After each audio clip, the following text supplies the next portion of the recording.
श्री सच्चिदानंद सद्गुरु साईनाथ महाराज की जय।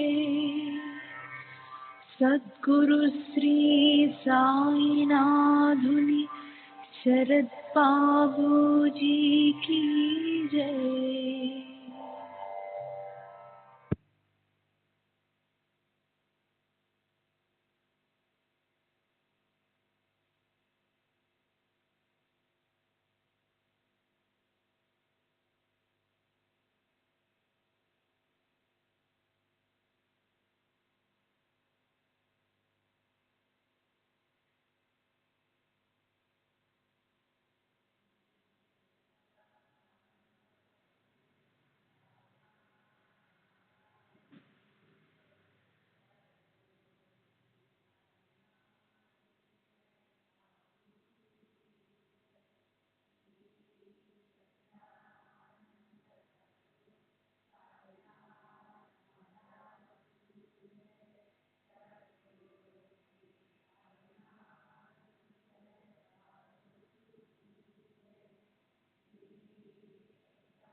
श्री सच्चिदानंद सद्गुरु साईनाथ महाराज की जय। सद्गुरु श्री साईनाथ शरद बाबू जी की जय। श्री साई भक्त अनुभव संहिత ఇమాంబాయి చోటా ఖాన్ నిన్నటి తర్వాయి నేవాసాకు చెందిన మహమ్మద్ ఖాన్ అను రోహిల్లా షిరిడి వచ్చి బాబాతో కొంతకాలం గడిపాడు. ఒకసారి మసీదులో తెర వెనుక బాబా మహల్ సాబతితో మాట్లాడుతున్నప్పుడు ఇతడు తెర ఎత్తి లోనికి చూచాడు. అక్కడ బాబా కనిపించలేదు. ఇతడికి మతి చెలించి వింతగా ప్రవర్తించడం మొదలుపెట్టాడు. నేవాస నుండి అతని తమ్ముడు ఖానును తీసుకువెళ్ళడానికి షిరిడి వచ్చాడు. బాబా అతనికి ఊది ఇచ్చి ఆశీర్వదించి పంపారు. కొంతకాలానికి ఖాన్ మామూలు స్థితికి వచ్చాడు. 4 సంవత్సరాల క్రితం నేను మాధవ్ ఫస్లే ఒక రాత్రి మసీదులో నిద్రిస్తున్నాము. అర్ధరాత్రి సమయంలో మాధవ్ లే, నేను లఘుసంగి తీర్చుకోవాలి అని మాధవ్ను లేపుతున్నట్టు బాబా స్వరం వినిపించింది. కానీ మాధవ్ కదలలేదు. ఉదయం లేచి చూస్తే బాబా మామూలుగా కూర్చునే చోటుకి ప్రక్కనే ఒక గుంటలో నీళ్లున్నాయి. అవి సువాసన వెదజల్లుతున్నాయి. ఆ నీళ్లు అక్కడ ఉండటానికి గల కారణం రాత్రి వినబడిన బాబా మాటలే తప్ప మరే వివరణ ఇవ్వడానికి అవకాశం లేదు. బాబా తమ గురువు ఎవరనేది చెప్పగా నేను ఎప్పుడూ వినలేదు. నేను గమనించిన ఆసక్తి గొలిపే 3 వింత సంఘటనల గురించి వివరిస్తాను. 1. అహ్మద్ నగర్కు చెందిన అన్వర్ ఖాన్ కాజీ తేలికాకూట్లో ఉన్న మసీదును పునర్నిర్మించాలని సంకల్పించాడు. దానికి కావలసిన నిధుల కోసం బాబా దగ్గరకు వచ్చి అభ్యర్థించాడు. బాబా మసీదు నీ నుండి కానీ ఇతరుల నుండి కానీ డబ్బు స్వీకరించదు. తనకు కావలసిన సొమ్ము అదే సమకూర్చుకుంటుంది. మసీదు నింబారు కింద 3 అడుగుల లోతులో ఒక నిధి ఉంది. దానిని త్రవ్వి తీసుకుని మసీదును నిర్మించు అని చెప్పారు. కాజీ అహ్మద్ నగర్ వెళ్లి నింబార్ వద్ద త్రవ్వి నిధిని కనుగొన్నాడు. ఆ డబ్బుతో మసీదును పునర్నిర్మించి తిరిగి షిరిడి వచ్చి తకియా వద్ద నేను ఇతరులు కూర్చుని ఉన్నప్పుడు ఆ విషయం చెప్పాడు. బాబా నిధి విషయం అన్వర్ ఖాన్తో చెప్పేటప్పుడు నేను అక్కడే ఉన్నాను. అప్పుడు వారు మసీదుకి ఎదురుగానున్న రాతిపై కూర్చుని ఉన్నారు. అప్పటికే అన్వర్ ఖాన్కు 65-70 సంవత్సరాల వయసు ఉంటుంది. అతను చాలా కాలం క్రితమే చనిపోయాడు. 2. ఖాందేశ్లోని జల్గాంలో ఉన్న మిరాన్కు చెందిన మద్దూషా ఫకీర్ 27 సంవత్సరాల క్రితం షిరిడి వచ్చాడు. తనకు అత్యవసరంగా 700 రూపాయలు కావాలని బాబాను అభ్యర్థించాడు. అతడి అవసరం ఏమిటో నాకు తెలియదు, కానీ అతను దీనంగా శోకించేవాడు. బాబా అతనికి 700 రూపాయలు ఇవ్వమని బాపు సాహెబ్ జోగ్తో చెప్పారు. జోగ్ 700 రూపాయల వెండి నాణ్యాలు ఇచ్చి బాబా ముందు పెట్టాడు. కొండాజీ కొడుకు గులాబ్, లక్ష్మణ్ బాలాబార్కర్ షింపి అను 2 బాలులను బాబా పిలిచి ఆ డబ్బును మండపం దగ్గర కూర్చుని ఉన్న ఫకీరుకు ఇవ్వమని ఆదేశించాడు. ఆ బాలురు ఆ డబ్బులో 200 రూపాయలు కాజేసి మిగిలిన 500 రూపాయలు ఫకీర్కి ఇచ్చారు. ఫకీర్ తిరిగి బాబా వద్దకు వచ్చి తనకు 500 రూపాయలు మాత్రమే ముట్టాయని శోకించసాగాడు. అతను మరి 2-3 రోజులు ఏదో గొణుక్కుంటూ ఏడుస్తూ షిరిడీలోనే ఉన్నాడు. బాబా అతనికి షిరిడీలో మరేమీ ఇవ్వలేదు. అందువల్ల ఆ ఫకీరు బాబా నుండి ఊదీ తీసుకుని వారి అనుమతితో వెళ్ళిపోయాడు. అతను నుంగాం సమీపంలో నడిచి వెళ్తున్నప్పుడు ఒక టాంగా వచ్చి అతని ముందు ఆగింది. నిజాం రాష్ట్రంలో తహసీల్దార్గా పనిచేస్తున్న ఐరష్ షా అను పార్సీ మతస్థుడు టాంగా నుండి దిగి ఫకీర్ను పలకరించాడు. ముందు ఫకీర్కు ఆహారం పెట్టి తర్వాత 200 రూపాయలు ఇచ్చి ఇప్పుడు నీకు తృప్తిగా ఉందా అని అడిగాడు. తరువాత ఐరష్ షా షిరిడి వచ్చి తాత్యా పాటిల్ ఇంటికి వెళ్ళి అక్కడున్న అందరితో తన అనుభవాన్ని ఇలా వర్ణించాడు. అతడికి గత రాత్రి బాబా కలలో కనిపించి అతడిని టాంగాలో షిరిడి రమ్మని, నుంగాం పరిసరాలలో పులితోలు చంకన పెట్టుకుని నడిచి వస్తున్న ఫకీర్ ఒకడు ఎదురుపడతాడని, ఆ ఫకీరు ఆకలిగా ఉంటాడు కాబట్టి అతడికి ముందు ఆహారం పెట్టి తర్వాత 200 రూపాయలు ఇవ్వమని ఆదేశించినట్టు చెప్పాడు. అందువల్ల అతను ఆహారం డబ్బు తీసుకుని టాంగాలో వచ్చి వాటిని ఫకీర్కి ఇచ్చాడు. ఆ ఐరష్ షా ఇప్పుడు లేడు, మరణించాడు. 3. నైజాం రాష్ట్రంలో వైజాపూర్ తాలూకాలో ఉన్న లాసూర్ అను గ్రామానికి చెందిన ఒక మహమ్మదీయుడు 27 సంవత్సరాల క్రితం షిరిడి వచ్చాడు. అతను బాబాను దర్శించి తనకు అత్యవసరంగా 4,000 రూపాయలు కానీ 5,000 రూపాయలు కానీ కావాలని అభ్యర్థించాడు. బాబా అతడిని మర్రి చెట్టు క్రింద మల విసర్జన చేయమని, అప్పుడు అతనికి నాణ్యాలు నిండి ఉన్న బిందె ఒకటి దొరుకుతుందని చెప్పారు. మరుసటి ఉదయం అతను మల విసర్జన చేసి కడుక్కునేందుకు లేచి 4 అడుగులు వేయగానే అతని కాలికి బరువైన బిందె తగిలింది. దాని నిండా నాణ్యాలున్నాయి. అది చాలా బరువుగా ఉన్నందువల్ల దాన్ని లేపలేకపోయాడు. దాంతో అతను చావడిలో ఉన్న బాబా దగ్గరకు వచ్చాడు. అతను తిరిగి వెళ్ళేసరికి ఆ బిందె మాయమవడంతో అతను శోకించాడు. ఆ బిందెను రూయికి చెందిన గణుకాడు అతను తీసుకుని వెళ్ళిపోయాడని, ఇక తామేమీ చేయలేమని బాబా చెప్పారు. ఆ గణుకాడు ఇప్పుడు ధనవంతుడు. లాసూర్కు చెందిన ఆ మహమ్మదీయుడు తన దురదృష్టానికి దుఃఖిస్తూ వెనుదిరిగాడు. శ్రీ సచ్చిదానంద సద్గురు సాయినాథ్ మహారాజ్ కీ జై. సద్గురు శ్రీ సాయినాథ్ శరద్ బాబూజీ కీ జై.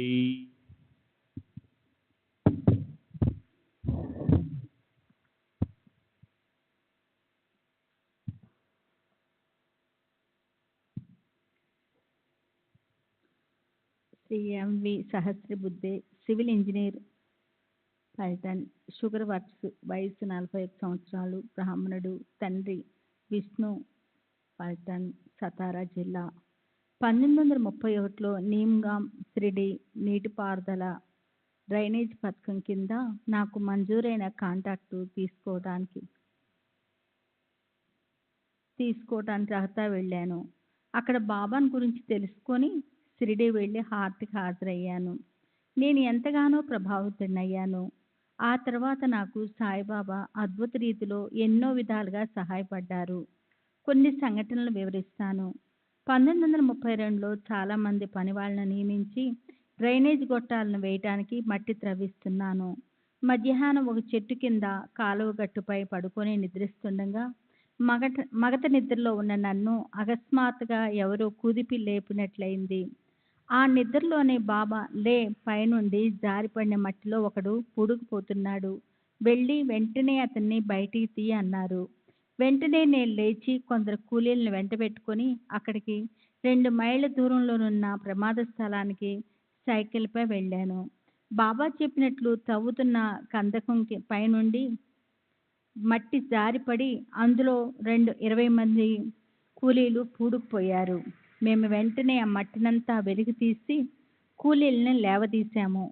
పూడుకుపోయిన కూలీలందరూ చిన్న చిన్న గాయాలతో రక్షింపబడ్డారు. కానీ అందులో ఒకతనికి మాత్రం ప్రమాదకరంగా గాయాలయ్యాయి. అతని నోరు, ముక్కుల నుండి రక్తం స్రవిస్తుంది, కళ్ళు ఉబ్బికి ఉన్నాయి. అతని కోరిక మేరకు అతన్ని బండిలో వేసుకొని అతని ఇంటికి తీసుకువెళ్ళాము. అక్కడ అతను మరణించాడు.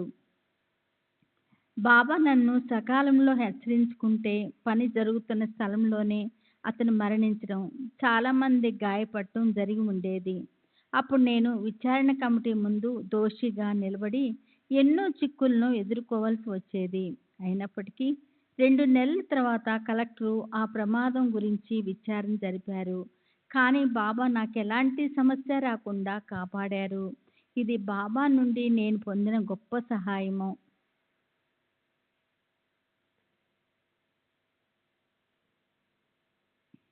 1933లో బాబా నాకు మరో సహాయం చేశారు.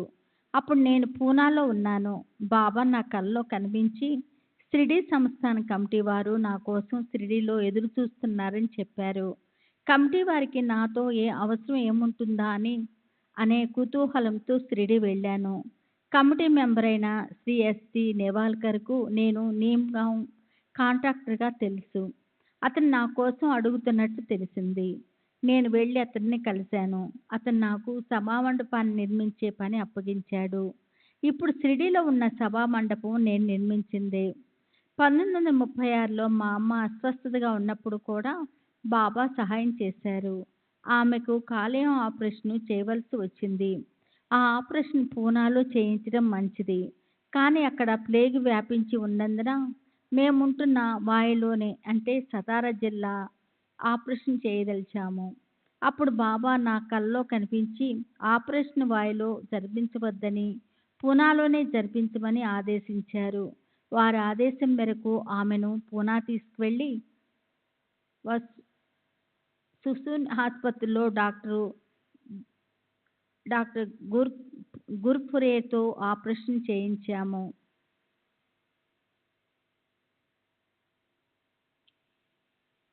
ఆపరేషన్ విజయవంతమై ఆమె ఇప్పటికీ ఆరోగ్యంగానే ఉంది.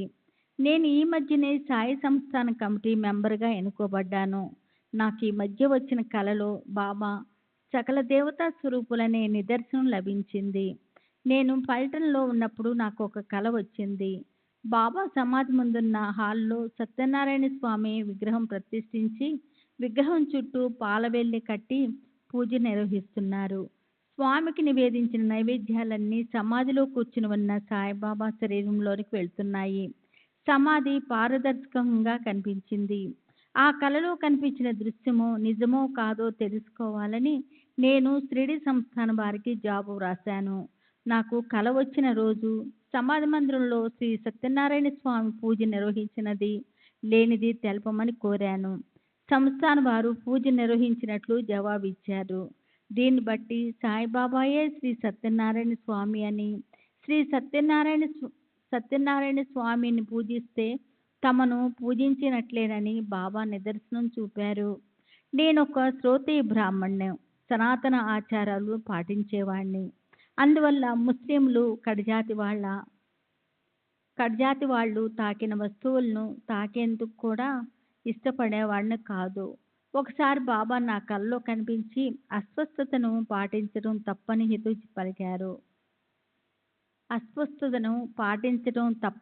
పలికారు. శ్రీ భాస్కర్ సదాశివ శాతం, police sub inspector, Hindu, Maratha, Lamington road, Bombay. నేను 1911లో పోలీస్ కానిస్టేబుల్ ఉద్యోగంలో చేరాను. క్రమేణా సబ్ ఇన్స్పెక్టర్ స్థాయికి ఎదిగాను. 1930 ప్రాంతంలో నగేష్ ఆత్మారాం సామంత్ను కలిశాను. అతను శ్రీ సాయిబాబా గురించి చెప్పాడు. అతనితో నేను షిరిడీ వెళ్తానని చెప్పాను. కానీ చాలా సంవత్సరాల వరకు వెళ్ళలేదు.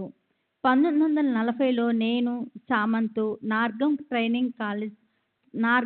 ట్రైనింగ్ స్కూల్లో ఉన్నాము. ఆ సమయంలో నా ఉద్యోగానికి సంబంధించి కొన్ని దురదృష్టకరమైన సంఘటనలు ఎదుర్కోవాల్సి వచ్చింది. 16/2/1940న నన్ను సస్పెండ్ చేశారు. అప్పుడు నేను బాబాను ప్రార్థించాను. షిరిడీ నుండి ఊదీ ప్రసాదం పంపమని కోరగా శ్రీ సగుడుమేర్ నాయకు నాకు ప్రసాదము, ఊదీ రెండూ పంపాడు. కానీ నాకు ప్రసాదం మాత్రమే అందింది. తర్వాత 28/2/1940న నన్ను ఉద్యోగం నుండి తొలగిస్తున్నట్లు ఉత్తర్వులు వచ్చాయి. సామంత్ నన్ను మరో ఆలోచన చేయకుండా షిరిడీ వెళ్ళమని చెప్పాడు. నేను నా కుమారుడు క్రిందటి రామనవమికి షిరిడీ వెళ్ళాము. అక్కడ 2 రోజులుండి బాబాను ఆర్తిగా ప్రార్థించాము. 3వ రోజు బొంబాయికి తిరిగి వస్తుండగా దాదర్లో ఒక కానిస్టేబుల్ కలిసి నన్ను తిరిగి ఉద్యోగంలోనికి తీసుకున్నట్లు లామింగ్టన్ రోడ్డు పోలీస్ స్టేషన్లో పోస్టింగ్ ఇచ్చినట్లు చెప్పాడు. కానీ అటువంటి ఉత్తర్వులు అప్పటికి జారీ చేసే అవకాశమే లేదు. 28/4/1940న నేను అటువంటి ఉత్తర్వులు అప్పటికీ జారీ చేసే అవకాశమే లేదు. 28/4/1940న నేను అప్పీల్ చేశాను. అధికారులు విచారణ జరిపి 15 రోజుల తర్వాత 14/5/1940న నన్ను తిరిగి ఉద్యోగంలో తీసుకున్నట్లు లామింగ్టన్ రోడ్ స్టేషన్లో పోస్టింగ్ ఇచ్చినట్లు ఉత్తర్వులు జారీ చేశారు. అధికారికంగా ఉత్తర్వులు రావడానికి 2 నెలల ముందే బాబా నిర్ణయం కానిస్టేబుల్ నోటి గుండా వెలువడింది. నేను తీర్చవలసిన కొన్ని బాకీలు ఉండేవి. అప్పుడు నేను బాబాను ప్రార్థించాను.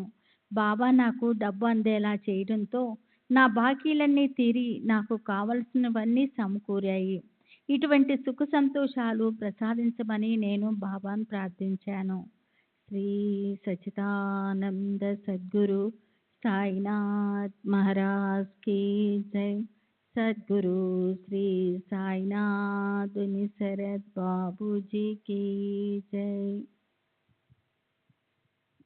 శ్రీ సచ్చిదానంద సద్గురు సాయినాథ్ మహారాజ్ కీ జై. సద్గురు శ్రీ సాయినాథుని శరత్ బాబూజీ కీ జై. శ్రీ సాయి సచ్చరిత 1వ అధ్యాయం మంగళ చరణం. గ్రంథము, కథ, కావ్యము, పురాణము ఇత్యాదుల ఆరంభంలో చేసే ఈశ్వర స్తుతి. శ్రీ గణేశ్వరునికి నమస్కారం. శ్రీ సరస్వతీదేవికి నమస్కారం. శ్రీ గురు మహారాజుకి నమస్కారం.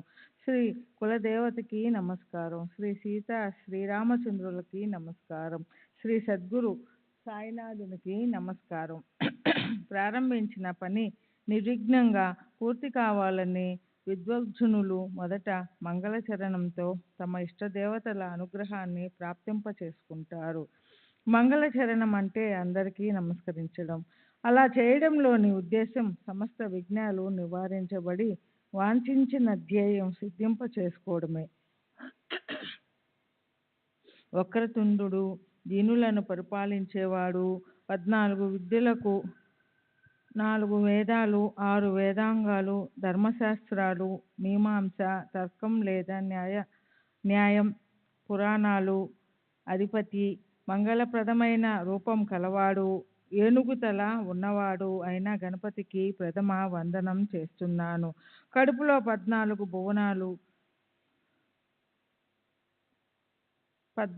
భువనాలు, 7 స్వర్గాలు అంటే భూలోకం, భువర్లోకం, స్వర్లోకం, మహర్లోకం, జనలోకం, తపలోకం, సత్య లేదా బ్రహ్మలోకం.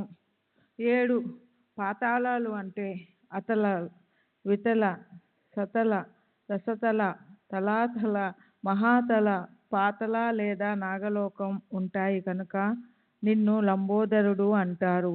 భక్తుల విఘ్నాలను నశింపజేయడానికి తీక్షణమైన పరశువును నీవు చేత ధరించావు. విఘ్నాలను విఘాతాలను నివారింపజేసే ఓ ఘననాథ గజానన, నా మాటలను అనుగ్రహ పూర్ణంగా చేయి. నేను నీకు సాష్టాంగ నమస్కారం చేస్తాను. నీవు భక్తులకు సాయకారివి. విఘ్నాలు నీ కాలి అందెల వద్ద దొర్లుతూ ఉంటాయి. నీవు అలా అలవోకగా కన్నెత్తి చూస్తే చాలు, దారిద్ర్యం దరిదాపుల్లో లేకుండా పలాయనం అవుతుంది. నీవు సంసార సాగరానికి నౌకవి. అజ్ఞానం అనే అంధాకారాన్ని తొలగించే జ్ఞానజ్యోతివి. నీ బుద్ధి సిద్ధులతో కలిసి నా వైపు నీ ప్రసన్న దృక్కులను సారించు. ఓ మూషిక వాహన, విఘ్నాలనే అరణ్యాన్ని విధ్వంసం చేసే గిరిజాసుత మంగళ వదన, నేను నీకు అభివందనం చేస్తాను. నిర్విఘ్నంగా కార్యం పూర్తవడానికి, శుభం కలగడానికి ఇష్టదేవతలకు నమస్కరించే ఈ శిష్టాచారం అనే పద్ధతిని నేను అవలంబిస్తున్నాను. ఈ సాయియే గజానుడైన గణపతి. ఈ సాయియే చేత పరశుని ధరించి విఘ్నాలను నశింపజేసి తామే స్వయంగా సవిస్తంగా నిరూపణ చేస్తారు. ఈయనే బాలచంద్రుడు. ఈయనే ఏకదంత కలవాడు, గజకర్ణాలు కలవాడు. ఈయనే వికటమైన భగ్నమైన దంత కలవాడు కూడా. ఈయనే విఘ్నాలనే అరణ్యాన్ని విధ్వంసం చేసేవాడు. సర్వమంగళ మాంగళ్య లంబోదర సాయినాథునితో ఐక్య రూపం గల కృపామూర్తి గణనాథ, నన్ను ఆనంద డోలికల్లో తేల్చే ఆత్మసుఖం దగ్గరకు చేర్చు. చాతుర్యమే తన స్వభావంగా కల బ్రహ్మపుత్రిక సరస్వతికి నమస్కారం. ఈమె నా నాలుకను హంసగా మలుచుకొని దానిపై అధిష్ఠించాలి. చేతిలో బ్రహ్మవీణను పట్టుకొని నుదుట సన్నని కుంకుమ రేఖ తలుకులీనుతూ ఉండగా ధవల వస్త్రాన్ని ధరించే ఓ హంసవాహిని, నాపై నీ కృప అమృత రసధారలను కురిపించు.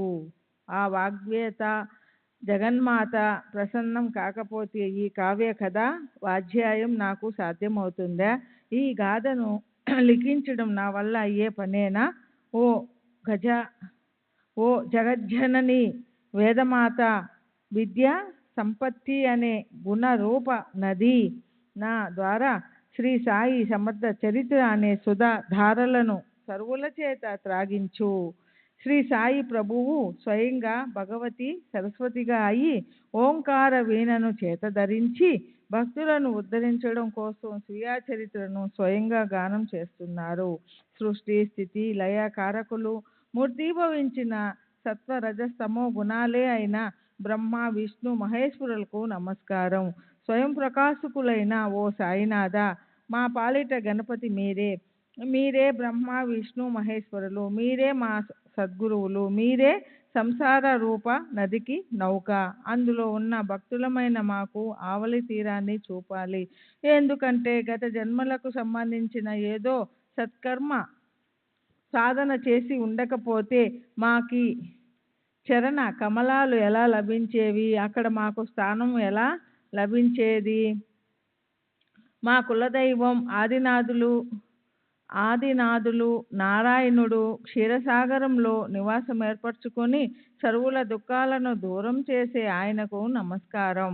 పరశురాముడు సముద్రాన్ని నెట్టి వేసినందువల్ల దరిద్రిపై వినుత్త భాగం నిర్మితమయ్యింది. దానికి కొంకణం అనే పేరు ప్రాప్తించింది. అక్కడ నారాయణుడు ప్రకటమైనారు. జీవుల అంతఃకరణంలో అధిష్ఠించి వారిని శాసిస్తూ కృపా దృష్టితో వారిని సంరక్షించే ఆ నారాయణుని ప్రేరణ ఆధీనంలో ఉన్నాను నేను. అదేవిధంగా యజ్ఞం పూర్తవడం కోసం భార్గవుడు గౌడ దేశంలోని మహామునిని తీసుకొచ్చాడు. ఆ మూల పురుషుడికి నేను అత్యంత ఆదరపూర్వకంగా నమస్కరిస్తున్నాను. ఇప్పుడు స్వగోత్రానికి యజమాని, ఋజుర్వేద శాఖకు సమస్త ఆది గౌడ జాతి బ్రాహ్మణులకు పూర్వజ ఋషి సత్తముడు భరద్వాజునికి నమస్కారం. తరువాత సాక్షాత్తు ధరాతల మీద దేవతలు, పరబ్రహ్మ అవతారులు అయిన బ్రాహ్మణులకు నమస్కారం. అటుపై యోగీశ్వరులైన యజ్ఞ వల్గ్య, భృగు, పరాశర, నారదులకు నమస్కారం. పరాశరుని పుత్రుడు వేదవ్యాసుడు, బ్రహ్మ మానస పుత్రులైన సనక, సనందన, సనత్, సుజాత, సనత్ కుమారులు, శుకుడు, సూత్రాలను రచించిన సౌక, విశ్వామిత్ర, వశిష్ఠ, వాల్మీక, వామదేవ, జైమిని, వైశంపాయనులు, నవయోగీంద్రాది మునులు, కవి, హరి, అంతరిక్ష, ప్రబుద్ధ, పిప్పలాయన, అవిహోత్ర, ద్రుమిల, చమస్, కరభాజనులు, భాగవతం 11వ స్కందం 2వ అధ్యాయం చరణాలకు సాష్టాంగ దండ ప్రమాణాలు. ఇప్పుడు నివృత్తి, జ్ఞానదేవుడు, ముక్తాబాయి, సోపాను, ఏకనాథుడు, స్వామి జనార్దనుడు, తుకారాం, కన్హోబా, నరహరి మొదలైన మహానుభావులకు నమస్కారం. అందరినీ ప్రస్తావించడానికి ఈ గ్రంథంలో అవకాశం లేదు కనుక వాళ్ళందరికీ నేను ప్రణమిల్లుతున్నాను. వారి ఆశీస్సులు నాకు ప్రసాదించమని నేను ప్రార్థిస్తున్నాను. ఇప్పుడు సంసారం నిరర్ధకమని తెలుసుకొని బదరీనాథ్, కేదారనాథ్లో స్థిరపడిన మా తాతగారు పుణ్యశీలి సదాశివుడికి నమస్కారం. ఆ తర్వాత మెల్లో రుద్రాక్షమాల వేసుకొని నిరంతర శివోపాసన చేస్తూ శివుణ్ణి ఆరాధ్య దైవంగా చేసుకున్న మా తండ్రికి వందనం చేస్తున్నాను. తర్వాత నాకు జన్మనిచ్చి అహోరాత్రులు కంటికి రెప్పలా నన్ను పోషించిన అమ్మకు నేను వందనం చేస్తున్నాను. ఆమె ఉపకారాన్ని నేనెంతని గుర్తు తెచ్చుకోను. అయితే ఆమె నన్ను పసితనంలోనే వదిలేసి పోగా మా పిన్ని నన్ను కష్టపడి పెంచింది. ఆమె నిరంతరం హరి స్మరణలోనే ఉండేది. ఆమె చరణాలపై శిరస్సు పెట్టి నేను నమస్కరిస్తున్నాను. అందరికన్నా పెద్దవాడు నాకు అన్నయ్య. అతని సోదర ప్రేమ అద్వితీయం. నా కోసం ప్రాణాలనైనా సరే పణంగా పెట్టడానికి సిద్ధంగా ఉండేవాడు. అతని చరణాలపై శిరస్సు నుంచి నేను నమస్కరిస్తున్నాను. శ్రీ సచ్చిదానంద సద్గురు సాయినాథ్ మహారాజ్ की जय. सद्गुरु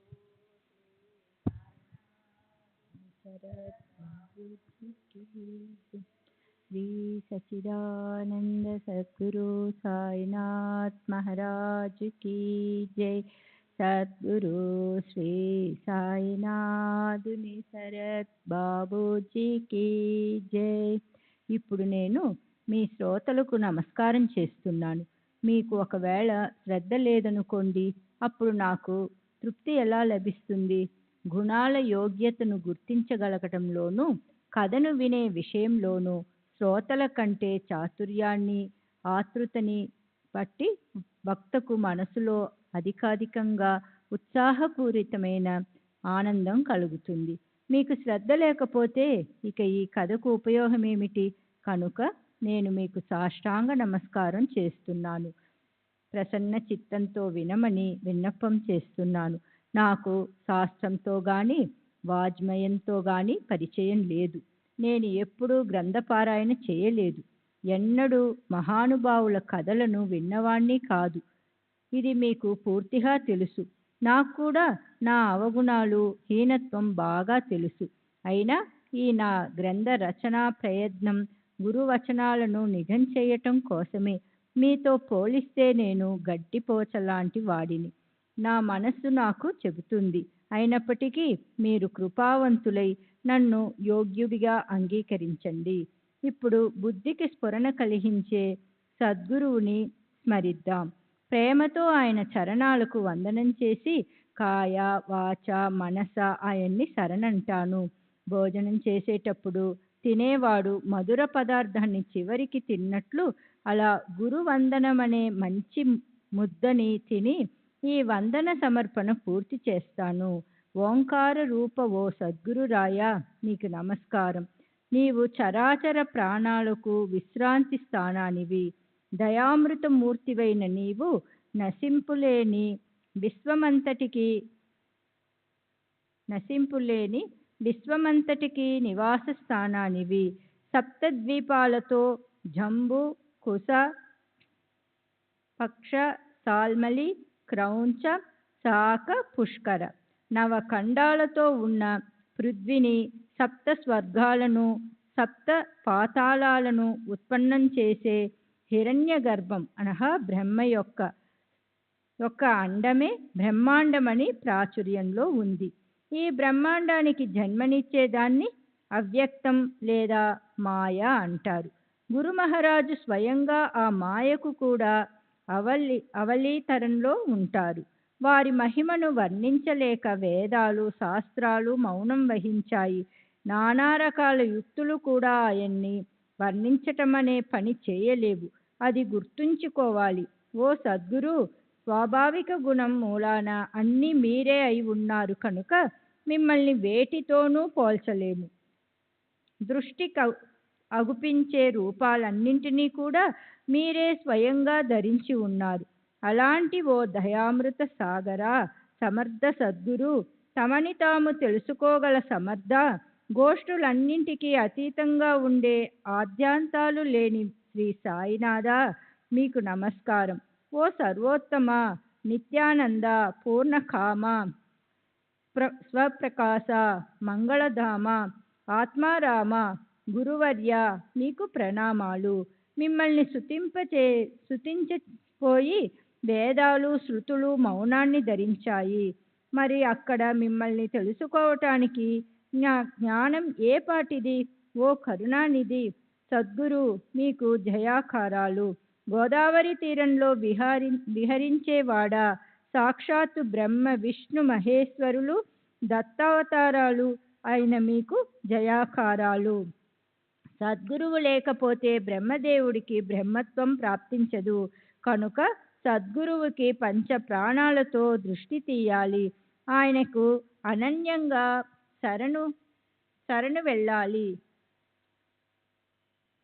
శిరస వందనం చేయాలి. చేతులతో పాద సంవాహనం చేయాలి. చేతలతో పాద సంవాహనం చేయాలి. కళ్ళతో ఆయన ముఖారవిందాన్ని అవలోకిస్తూ ఉండాలి. నాసికతో ఆయన చరణోదకాన్ని ఆహ్వానించాలి. శ్రవణాలతో సాయి గుణ వర్ణనని వినాలి. మనసుతో సాయి మూర్తిని ధ్యానించాలి. చిత్తంతో అఖండంగా సాయిని చింతించాలి. అలా చేస్తే నిర్వీర్యమైన సంసార బంధనాలు తెగిపోతాయి. సద్గురు పాదాలకు తను, మన ధనాలను, సర్వస్వాన్ని భక్తిపూర్వకంగా సమర్పించాలి. గురు సేవ కోసం ఆయుషుని వెచ్చించాలి. గురునామం, గురు సహవాసం, గురు కృప, గురు చరణ తీర్థం, గురు మంత్రం ఇవి ప్రాప్తించడం అత్యంత కష్టం. వీటన్నింటిలో ప్రచండమైన శక్తి ఉంటుంది. అవి భక్తులను వారికి తెలియకుండానే మోక్షద్వారం గడప దగ్గరకు తీసుకుపోతాయి. అనన్య భక్తులకి అది అనుభవంలోకి వస్తుంది. చిన్మయ గంధాలు గుబాలించే గురు సహవాసం అనే గంగాజలం మన మాలిన్యాలని కడిగేసి శుద్ధం చేస్తుంది. మనసంతా చంచలమైనది మరొకటి ఏముంది? అయినా దాన్ని కూడా అది హరిచరణాల వద్ద నిశ్చలంగా ఉంచుతుంది. శ్రీ సద్గురు చరణ సేవే మాకు వేద శాస్త్ర పురాణాలు. గురు చరణాలకు సాష్టాంగ పడటమే మాకు యోగ, యాగ, తపాది సాధనాలు. శ్రీ సద్గురు పవిత్ర నామమే మాకు వేద శాస్త్రాలు. సాయి సమర్థ అనేది మా మంత్రం. యంత్రం, తంత్రం కూడా ఇదే. బ్రహ్మ సత్యం అనే ప్రజ్ఞను, మిగిలిన జగత్తంతా మిథ్య అనే అనుభవ జ్ఞానాన్ని, ఉత్తమ స్థితిని సాయిబాబా తమ భక్తులకు కలిగిస్తారు. పరమాత్మ సుఖమని, పరమానంద స్వరూప స్థితి అని, బ్రహ్మానంద స్వరూప స్థితి అనే శబ్దజాలపు గందరగోళం ఎంతో ఉంది. మన మనసుకి కేవలం పసిడికాంతులు చిలికే ఆనందమయ వృత్తి కావాలి. ఈ వృత్తి ఒకసారి మనసులో ముద్రించుకుపోయి సదా సర్వదా ఒక్క స్థితినే పెట్టుకోగలిగిన వారి చిత్తానికి నవ్వుల విరజాజులు రాల్చే సుఖశాంతులు, తృప్తి లభిస్తాయి. అదే పరమ ప్రాప్తి. సాయి స్వయంగా వాత్సల్య జలంతో నిండిన ఆనంద వృత్తికి గని ఉప్పొంగే కారుణ్య కడలిలా వారు సదా పరిపూర్ణులు. భక్తులు నిజంగా అదృష్టవంతులైతే వారి పరమానందానికి అవరోధం ఎన్నటికీ ఏర్పడదు. శివశక్తులు, ప్రకృతి పురుషులు, ప్రాణగతులు, దీప ప్రకాశాలు, శుద్ధ బ్రహ్మ లేదా చైతన్యం యొక్క వికృతు తిరగబడ్డ రూపాలు అయి ఉన్నాయి. అవి రెండు ఒకటే అయి ఉండగా లోకులు ఆ రెంటిని వేరని భావిస్తారు. ఏకాకి నరమతే అనగా ఒకడుగా ఉంటే క్రీడించలేడు. బృహదారణ్యక ఉపనిషత్తు 1:4-3. బహుశ్యాం నేను అనేకమవాలి. తైత్రయోపనిషత్తు 2-6 అని శృతి. ఇతరుల సాంగత్యం పై ప్రీతి కలుగుతుంది, అయితే మళ్ళీ ఒక్కరుగానే ఉండాలని అనిపిస్తుంది. శుద్ధ బ్రహ్మస్థితి ఉన్న చోట పురుషుడు ఉండడు, ప్రకృతి ఉండదు. సూర్యుడు ఉన్న చోట పగలేమిటి రాత్రేమిటి? సాయిబాబా మూల స్వరూపం గుణాలకు అతీతంగా నిర్గుణ స్థితిలో ఉంటుంది. అయితే భక్తుల శ్రేయస్సు కోసం అది ఉత్తమోత్తమ గుణాలతో సగుణమైంది. ఆయనకు నేను అనన్యంగా శరణంటాను. సాయి సమర్థులను శరణన్న వారి పుష్కల అనర్థాలు తొలగిపోయాయి కనుక నేను నా స్వార్థం కోసమే ఆయన ద్వయంపై శిరస్సును ఉంచుతున్నాను. ఎవరి గొప్పతనానికి కాలమానం వాస్తవికంగా వేరుగా ఉంటుందో, ఎవరు భక్తుల సుఖం కోసం వేరుగా ఉంటారో, ఎవరు తాము స్వయంగా ఈశ్వర భక్తులే అయి ఉన్నట్లు వ్యవహరిస్తారో, ఆ రసార్థ దరహాస చంద్రికలు వెదజల్లే ప్రేమమయులు సాయిబాబాకి నా ప్రణామం. సర్వజీవుల్లోని చైతన్యము జ్ఞానశక్తికి ఆధిష్టానము అయి చరాచర రూపంతో ప్రకటమైన ఆ ప్రేమస్వరూపులు సాయిబాబాకు నా నమస్కారము. ఓ సుఖమూర్తి గురురాయ, మీరే నా పరమాగతి, మీరే నా విశ్రాంతి స్థానం. నన్ను బాధించే పీడలను దూరంగా తరిమివేసేవారు మీరే. శ్రీ సచ్చిదానంద సద్గురు సాయినాథ్ మహారాజ్ కీ జై. సద్గురు శ్రీ సాయినాథుని శరత్ బాబూజీ కీ జై.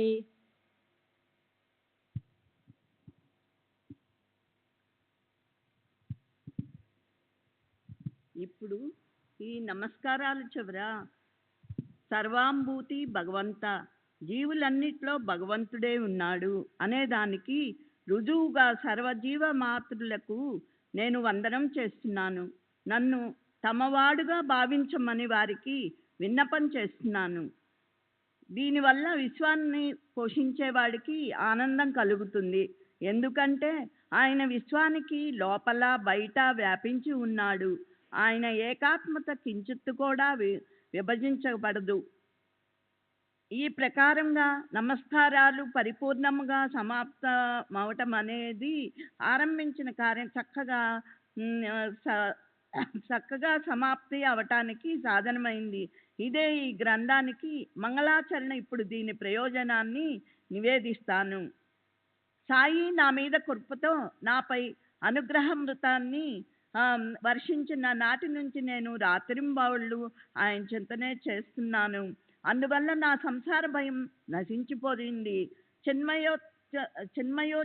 జ్యోతుల ప్రసరించే శుద్ధమైన సాయి సగుణ రూపాన్ని చూడటం తప్ప నాకు మరో జపం లేదు, నాకు మరో తపస్సు లేదు. అందాలకే బాబా మోమును చూస్తుంటే ఆకలి దప్పులు నశించిపోతాయి. అలా చూడడం ముందు ఇతర సుఖాలు ఎంత, దాంతో సంసారిక దుఃఖాలు విస్మరించబడతాయి. బాబా నయనాల వైపు చూస్తుంటే మన అస్తిత్వాన్ని మనం విస్మరిస్తాము. హృదయ కవటాలను దూసుకొని ఉవ్వెత్తున ఎగసిపడుతుంది ప్రేమ. ఆ మధురిమ అనే ఆనందంలో మనోవృత్తి మునకలు వేస్తుంది. కర్మధర్మాలు, శాస్త్ర పురాణాలు, యోగ యాగాలు, అనుష్ఠానాలు, తీర్థయాత్రలు, తపాచరణ ఇవన్నీ నాకు సాయి చరణాల వద్దే ఉన్నాయి. గురు వాక్యాన్ని అనుసరించి నిరంతరం ఆచరణను సరిచేసుకొని వ్యవహరిస్తూ చిత్తవృత్తిని శ్రద్ధ అనే నిశ్చల స్థితిలో దృఢతరం చేస్తే మనసుకి శాశ్వత శాంతి ప్రాప్తిస్తుంది. ఇదే కర్మకి పరిణామ స్థితి. దానివల్ల నాకు సాయి కమనీయ చరణార విందాలపై లాలస పెరిగి ఆయన అతర్క్య శక్తి నాకు అనుభవంలోకి వచ్చింది. ఆ శక్తి భక్తి సుత్పన్నం చేసి సాయి సముద్రుల చరణాలపై తృష్ణను మరింతగా పెంచి ప్రపంచంలో ఉంటూనే ప్రపంచం పట్ల వైరాగ్యాన్ని, అమరత్వపు ఆనంద వృత్తిని ఇస్తుంది. ఆ శక్తిని నేను ఎంతని వర్ణించను. అనేక సంప్రదాయాలు అనేక రకాల భక్తిని గురించి అనేక తరహాల్లో చెప్పాయి. వాటి లక్షణాలను నాకు చేతనైనంత వరకు విచారపూర్వకంగా క్లుప్తంగా చెప్తాను. భక్తికి ముఖ్య లక్షణం స్వస్వరూపాను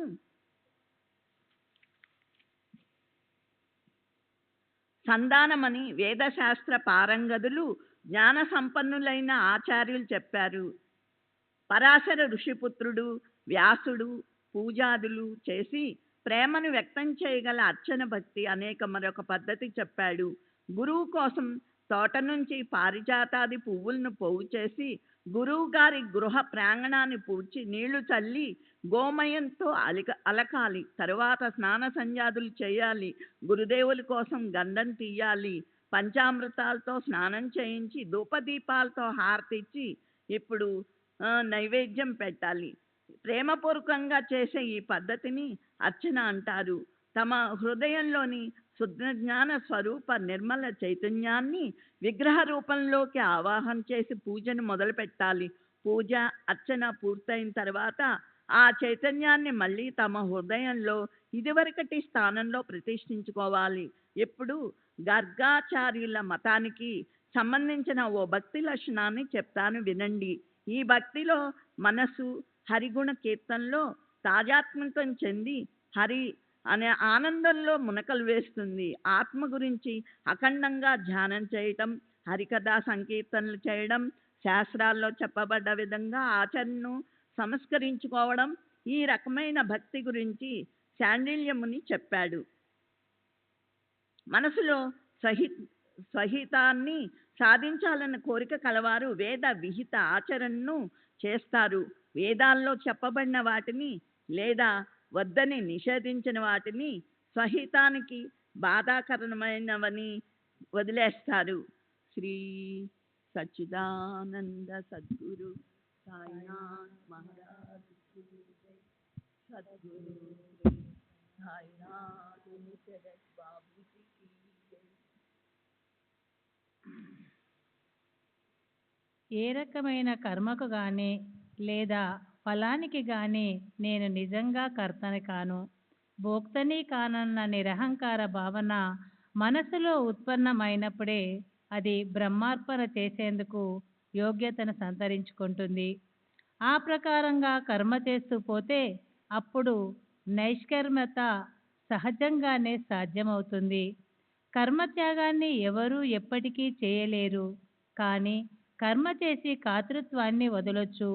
ముళ్ళుని ముళ్ళుతోనే తీయాలి. అదేవిధంగా కర్మ చేయకుండా కర్మ ఆగదు. ఆత్మానుభవం కలగగానే కర్మ సంపూర్ణంగా ఆగిపోతుంది. ఫలాశ పూర్తిగా ఆగిపోతుంది. అదే ఫలత్యాగము. ముందు ముందు ఏదో లాభం కలుగుతుంది లేదా మంచి జరుగుతుందన్న ఇచ్చతో చేయవలసిన పనిని వదిలివేయటం, అదే ఫలత్యాగంలోని రహస్యం. నిత్య నైమిత్తిక కర్మలు చేయటాన్నే స్వధర్మం అంటారు. సమస్త కర్మలు భగవంతుని కర్పణ చేయటం. ఒక క్షణం పాటు సర్వం విస్తరించి మనస్సుని వైరాగ్యయుక్తంగా చేయడం. అలాంటి మరో రకమైన భక్తి లక్షణాలను నారదముని వర్ణించాడు. ఆ ప్రకారంగా భక్తికి ఒకదాని మించి ఒకటి విలక్షణమైన అనేక లక్షణాలున్నాయి. కానీ మనం కేవలం గురు కథాస్మరణను పదే పదే చేస్తూ సంసార సాగరాన్ని పాదాలకు తడంటకుండా దాటిపోవచ్చు. ఆ గురు కథను వినాలన్న తీవ్రేచ్ఛ పట్టుకొని అది వినటంలో నేను నిమగ్నమయ్యాను. స్వీయ అనుభవాలను ప్రస్తావిస్తూ ఆ కథలను ప్రబంధంగా రచించాలనిపించింది. షిరిడీలో ఉన్నప్పుడు ఒకసారి సాయి దర్శనం కోసం మసీదుకి వెళ్ళాను. అప్పుడు సాయిబాబా తిరగలిలో గోధుమలు విసురుతుండడం చూసి నాకు చెప్పరానంత ఆశ్చర్యం వేసింది. మొదట ఆ కథ చెప్తాను, మీరు ప్రశాంత చిత్తంతో వినండి. అదే ఈ సాయి చరిత్రకు ఎలా ఉత్పత్తి స్థానమైందో అది ఆ తర్వాత వినండి. ఉత్తమమైన కీర్తి గల వారి గుణాలను మళ్ళీ మళ్ళీ వర్ణించడంతోనూ వారి ప్రేమభరితమైన కథను ఒక చోట కూర్చొని చర్చించుకోవడంతోనూ చిత్తశుద్ధి కలుగుతుంది, బుద్ధి వికసిస్తుంది. ఎవరి నామస్మరణ మంగళదాయకమో వారి గుణవర్ణనతో వారికి సంబంధించిన విషయాలను లీలలను వినటంతో భగవంతుడికెంతో సంతోషం కలుగుతుంది. 3 రకాల ఆధ్యాత్మిక, ఆదిభౌతిక, ఆదిదైవిక తాపాలు, క్లేశాలు నివారించబడతాయి. అందుకే ఆదిభౌతిక వగైరా తాపాలతో విసుగు చెందిన వారు, తమకు శుభం కలగాలన్న ఇచ్చ కలవారు, ఆత్మానుభవాన్ని పొందాలనే తపన ఉన్నవారు మహాత్ముల పాదాలను ఆశ్రయించి అనేక ప్రత్యక్ష అనుభవాలను ప్రాప్తింపజేసుకుంటారు.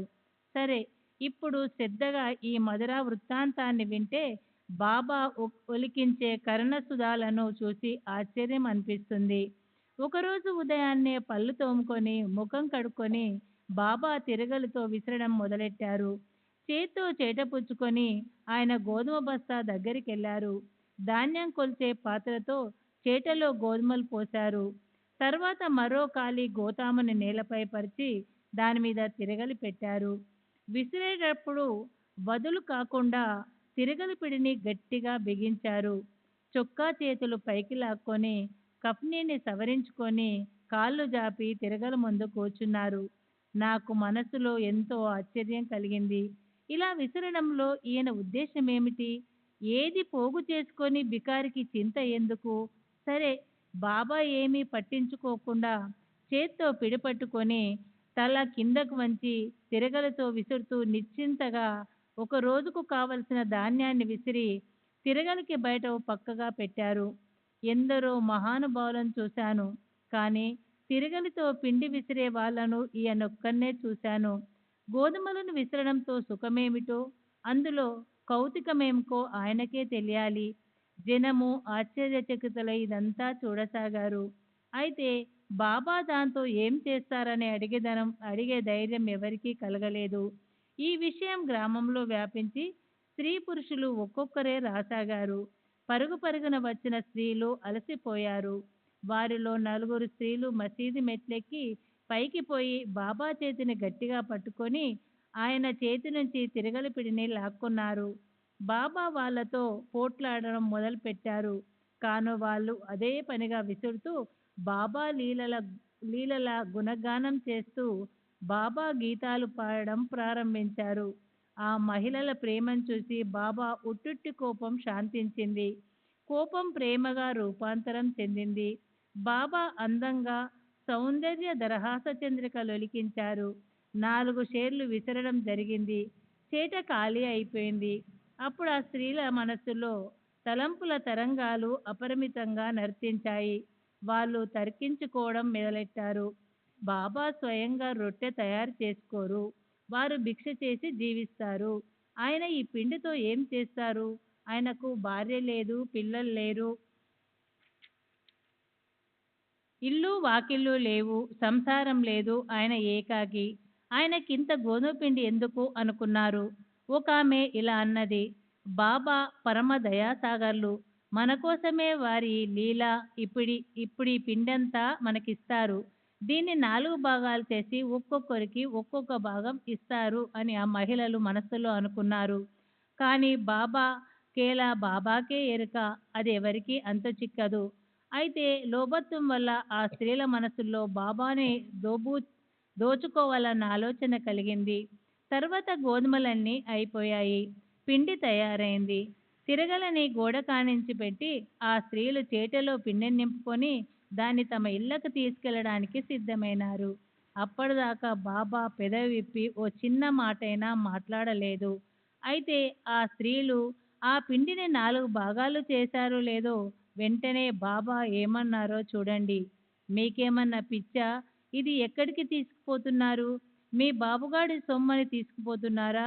పొండి, ఈ పిండిని గ్రామ పొలిమేరలో ఉన్న శివ కాలువ ఒడ్డున పూర్తిగా చల్లండి. ముండల్లారా, తేరగా తిందామనుకుంటున్నారా? నన్ను దోచుకోవాలని ఉరుకులు పరుగుల మీద వచ్చారు. నేనేమన్నా మీ గోధుమలను మీ దగ్గర నుంచి అప్పుగా తీసుకున్నానా?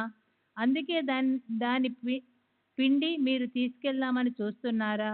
అది విని ఆ స్త్రీలు మనస్సుల్లో సిగ్గుపడ్డారు. లోభం వల్ల అవమానాన్ని ఎదుర్కొనవలసి వచ్చిందని ఒకరితో ఒకరు చెవుల్లో గుసగుసలాడుకుంటూ వెంటనే పిండిని పొలిమేరల్లో చల్లడానికి వెళ్ళిపోయారు. బాబా అసలు ఈ పని ఎందుకు మొదలుపెట్టారో, ఆ పనికి కారణమేమిటో మొదట్లో ఎవరికీ తెలియలేదు. అయితే కొంచెం ఓర్పు వహిస్తే ప్రేమ గంగాధరి తరంగాలను ప్రవహించే బాబా ఇలా ప్రవర్తించడానికి కారణమేమిటో తెలుస్తుంది. తర్వాత నేను అక్కడున్న వారిని బాబా అలా ఎందుకు చేశారని అడిగాను. అప్పుడు వారు అలా చేసి బాబా కలరాను పూర్తిగా నిర్మూలించారు. అవి గోధుమలు కావు, కలరా అంటువ్యాధి. దాన్ని పిండి చేయడానికి ధాన్యంలాగా తిరగలిలో మెల్లమెల్లగా వేసి ఆ పిండిని గ్రామ పొరిమల్లో పైపైన చల్లించారు. సరే, ఈ ప్రకారంగా కాల్వ ఒడ్డున పిండిని చల్లినప్పటి నుంచి రోగం తిరుగుముఖం పట్టి గ్రామానికి చెడు రోజులు పోయాయి. అలా బాబా కౌశలం అవగాహనకు అందని విధంగా ఉంటుంది. గ్రామంలో కలరా మహమ్మారి వ్యాపించి ఉంది. దాన్ని తరిమేసే ఉపాయాన్ని సాయినాథులు అలా చేశారు. రోగం తగ్గుముఖం పట్టి గ్రామంలో ప్రశాంతి వెల్లివిరిసింది. ఈ పిండి విసిరే దృశ్యాన్ని చూసి నాలో ఆసక్తి చెలరేగింది. ఈ పనికి దాని పరిణామానికి సంబంధం ఎలా ఏర్పరచాలి, దాన్ని ఎలా సమన్వయపరచాలి, అసలు గోధుమలకు కలరాకు సంబంధం ఏమిటి, కల్పన కూడా చేయలేనటువంటి అలాంటి పనికి కారణం చూసి దాని గురించి వాక్యాన్ని లిఖించాలన్న సంకల్పం కలిగింది. క్షీరసాగరంలో ఎగిసిపడే అలల్లా నా హృదయంలో రసరమ్య రాగమధురిమల ప్రేమ ఉప్పొంగింది. బాబా కారుణ్యమయ కమనీయ గాథను మనసారా పాడుకోవాలనిపించింది. మంగళచరణ పూర్తయింది. బంధువులకు మహాత్ములకు నమస్కరించడమైంది. సద్గురు వందనం పూర్తయింది. నేను హేమత్ పంతును శ్రీ సాయినాథులకు శరణు వచ్చాను. తర్వాత అధ్యాయంలో గ్రంథ ప్రయోజనం, గ్రంథకర్త యోగ్యత, అనుబంధాలను నా బుద్ధికి తోచినట్లు తెలియజేస్తాను. శ్రోతలు స్వస్థచిత్తంతో వినాలి.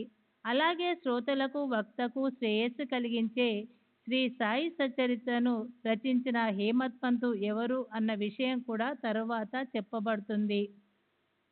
శ్రీ సచ్చిదానంద సద్గురు సాయినాథ్ మహారాజ్ కీ జై. సద్గురు శ్రీ సాయినాథ్ శరద్ బాపూజీ కీ జై.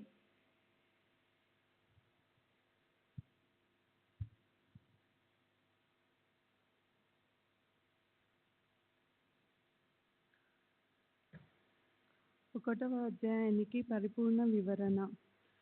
పైన 132వ ఓవి నుండి 136వ ఓవి వరకు బాబా గోధుమలు విసిరిన పనికి అర్థమేమిటో షిరిడి గ్రామస్తులు హేమంత్ పంత్కి చెప్పారు. అది కాక ఆ పనికి మరో ఆధ్యాత్మికపరమైన అర్థాన్ని శ్రీ నాగేష్ వాసుదేవ్ గుణాజీ తమ శ్రీ సాయి సచ్చరిత్ర అనే ఇంగ్లీషు సంక్షిప్త అనువాద గ్రంథంలో చెప్పాడు. శ్రీ సాయిబాబా షిరిడీలో సుమారు 60 సంవత్సరాలు నివసించారు. ఆ సుదీర్ఘ కాలంలో ఎన్నో రోజులు ఆ తిరగలితో గోధుమలు విసిరారు. అయితే అది కేవలం గోధుమలు విసరటం కాదు, అసంఖ్యాకులైన భక్తుల పాపాలను, అదే రకంగా వారి మానసిక శారీరక దుఃఖాలను ఆయన విసిరారు. ఆ తిరగలికి పైన క్రింద ఉండే రాళ్ళ రెంటిలో ఒకటి కర్మ, ఒకటి భక్తి.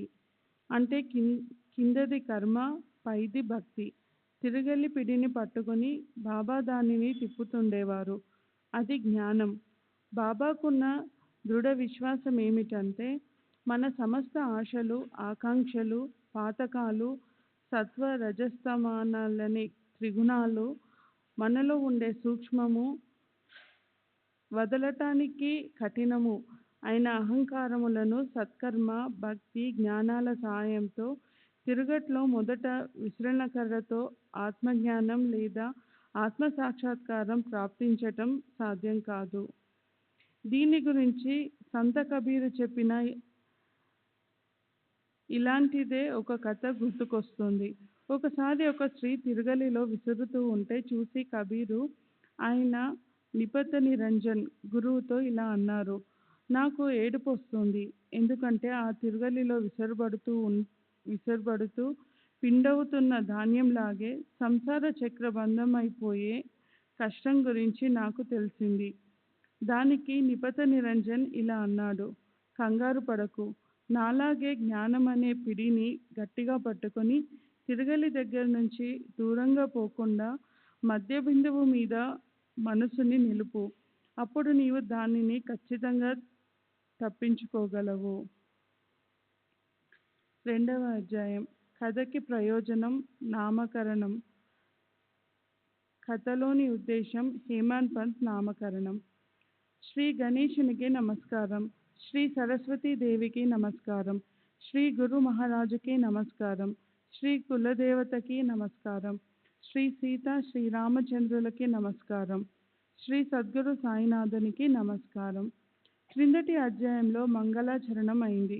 కులదేవతకు సద్గురువుకి నమస్కరించటం అయింది. శ్రీ సాయి సచ్చరిత్రకు బీజం పడింది. ఇప్పుడు ఇది లిఖించటం వల్ల కలిగే ప్రయోజనాన్ని చెప్పటం మొదలు పెడతాను. అలాగే రచయితకు గల అధికారాన్ని, అనుబంధాన్ని స్పష్టం చేసి వాటిని గురించి కొద్దిగా చర్చిస్తాను. అప్పుడు శ్రోతలు అవలోకగా గ్రంథాన్ని అవగాహన చేసుకోగలుగుతారు.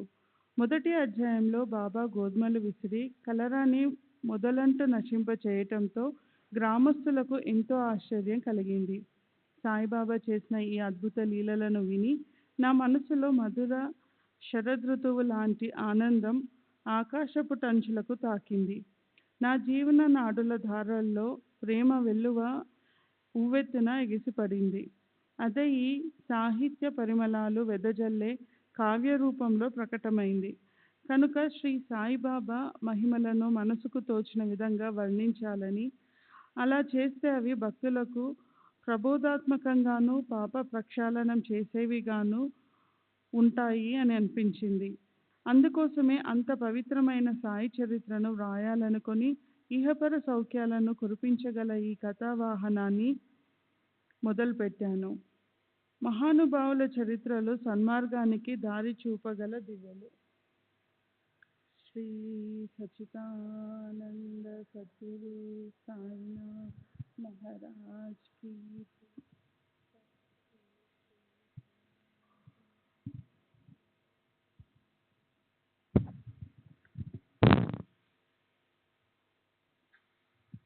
శ్రీ సచ్చిదానంద సద్గురు సాయినాథ్ మహారాజ్ की जय. सद्गुरु श्री साईनाथुनि शरद बाबूजी की जय.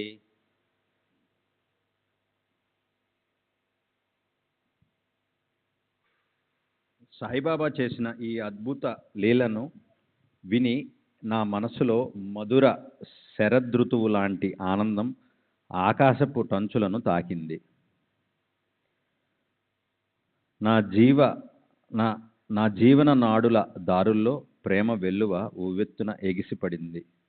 అదే ఈ సాహిత్య పరిమళాలు వెదజల్లే కావ్య రూపంలో ప్రకటమైంది. కనుక సాయిబాబా మహిమలను మనసుకు తోచిన విధంగా వర్ణించాలని, అలా చేస్తే అవి భక్తులకు ప్రబోధాత్మకంగాను పాప ప్రక్షాళనం చేసేవిగాను ఉంటాయనిపించింది.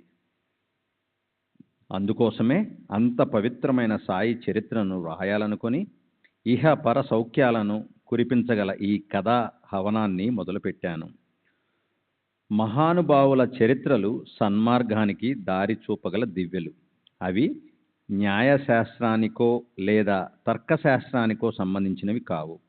సత్పురుషులు వెదజల్లే కృపా కాంతి కిరణాలకు పాత్రులైన వారికి ఆశ్చర్యకారకమైనదంటూ ఏమీ ఉండదు.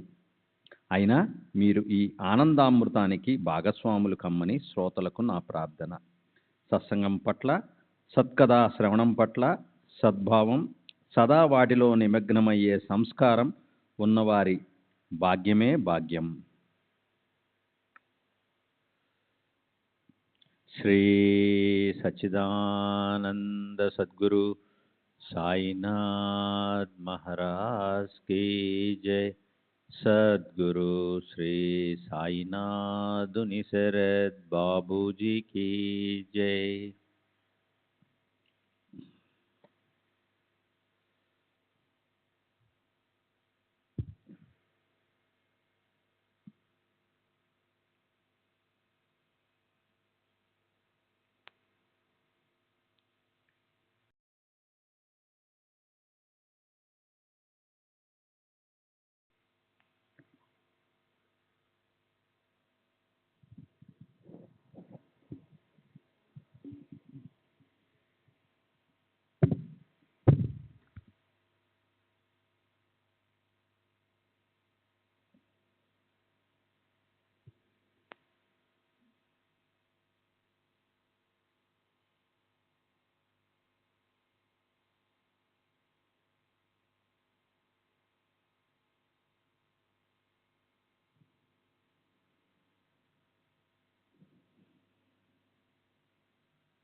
श्री सच्चिदानंद सद्गुरु साईनाथ महाराज की जय।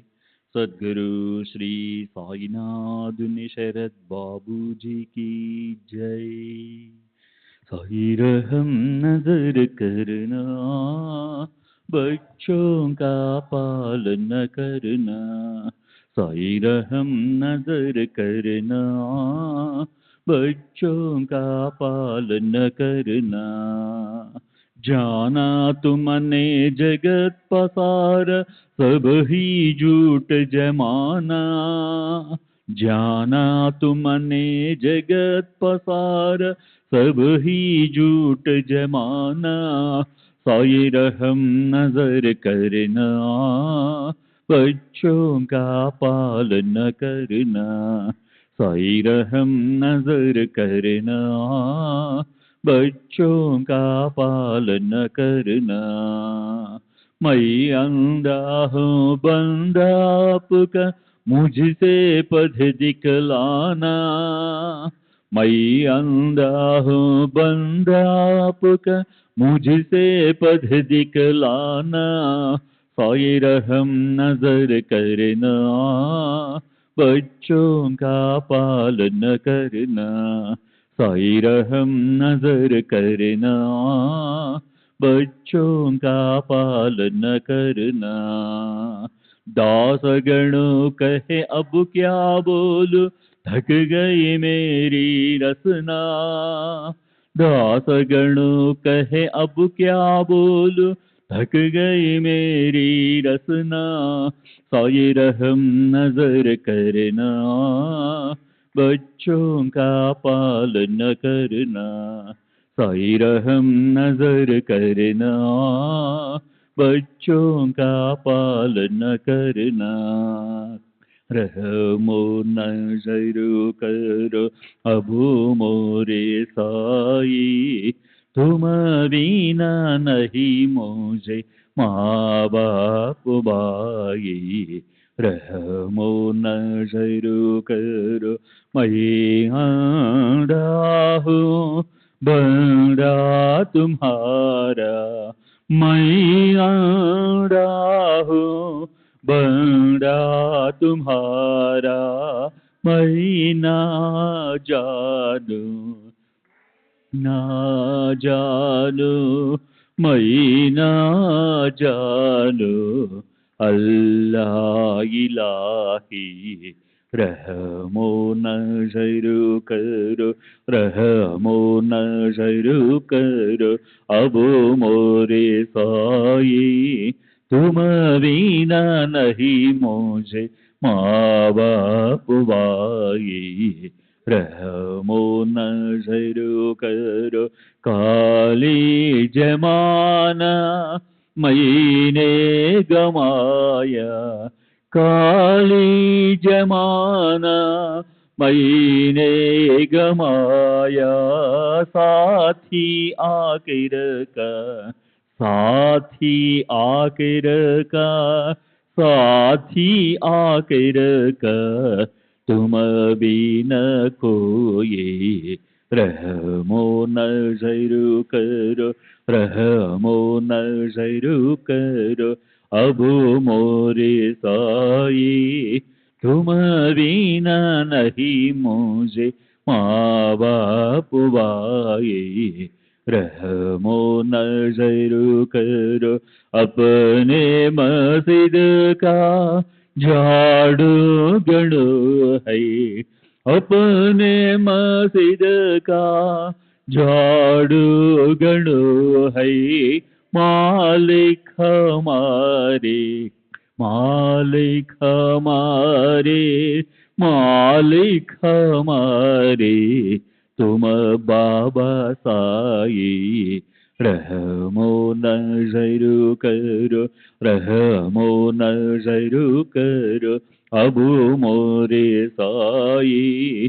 तुम बिना नहीं मुझे माँ बाप भाई। रहमो नजर करो। श्री सच्चिदानंद सद्गुरु साईनाथ महाराज की जय। सद्गुरु श्री साईनाथुनि शरद बाबूजी की जय।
सच्चिदानंद सद्गुरु साईनाथ महाराज की जय। सद्गुरु श्री साईनाथुनि शरद बाबूजी की जय।